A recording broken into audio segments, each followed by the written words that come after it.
So I started getting harassed around the time of the royal wedding. The moment that people knew I disagreed with some things about my sisters. I grew up as an only child, and I wished I had siblings. It's like everything. It's lie upon lie upon lie. Hello to all my gorgeous, good-looking friends.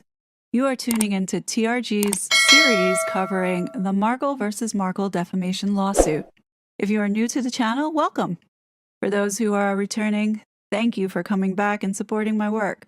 I'm always grateful to have this like-minded community to discuss the beloved royal family and the cultural impact of its members on society, particularly in America. Okay, before I get into this, let me just put the disclaimer. I am not a legal expert. I am simply just reading what's in the public court files and giving my interpretation and observations/opinions. Please do your own research and come to your own conclusion.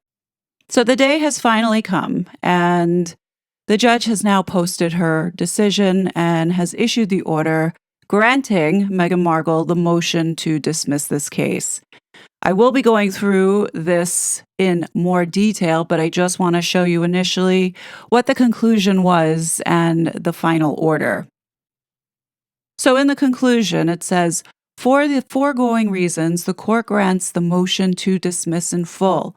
Plaintiffs, meaning Samantha's, claims will be dismissed with prejudice, as she has failed to identify any statements that could support a claim for defamation or defamation by implication by this point. Her third try at amending her complaint in either the book Finding Freedom, the Netflix series Harry and Meghan, or defendant and her husband's hour-long televised CBS interview. As such, the third amended complaint will be dismissed with prejudice. Accordingly, it is ordered: 1. Defendant's motion to dismiss for failure to state a claim, docket 74, is granted. That's Meghan's docket. Number 2, plaintiffs Samantha's defamation claims, count 1, are dismissed with prejudice. And point 3, plaintiffs Samantha's defamation by implication claims, count 2, are also dismissed with prejudice. And finally, number 4, it says the clerk is directed to enter judgment in favor of defendant Meghan Markle, terminate any pending motions, and close this case. Done and ordered in Tampa, Florida on March 12th, 2024. So there you have it, folks. This case is technically over. I am going to be going through this 51-page document with a fine-tooth comb to see what the justifications were, and I will be back a little bit later on. So if you haven't subscribed to be notified on this, you definitely want to subscribe here, because I will be back and I will share my thoughts on whether or not I think it was justified, or whether I think that there's something really fishy that happened here, and perhaps maybe there could be other options. Who knows? Maybe Samantha might go to the Court of Appeals. We shall see. We shall see. But before I go, my initial reaction is that I'm very skeptical of this decision, because currently, right now in the United States, the justice system is fundamentally broken.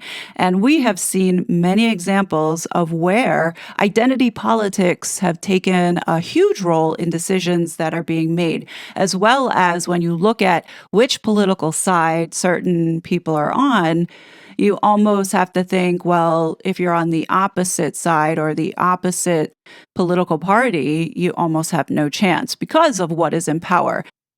I'm not going to lie, this is disappointing. Not only is this disappointing for Samantha because she truly does deserve justice, but it is disappointing that this woman has yet to face any kind of consequences for the damage that she has caused, not only to her own family, but also the royal family, as well as so many others online. The harassment, the bullying, the jeopardizing other people's safety as a result of lies, to me is completely unacceptable.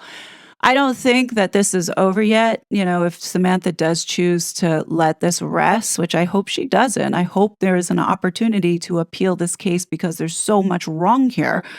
But we'll understand if she does, because of the cards that are stacked against her.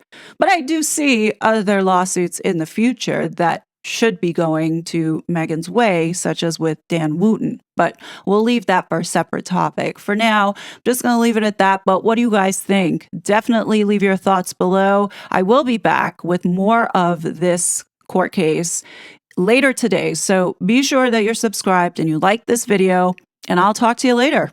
Bye. Such a fraud.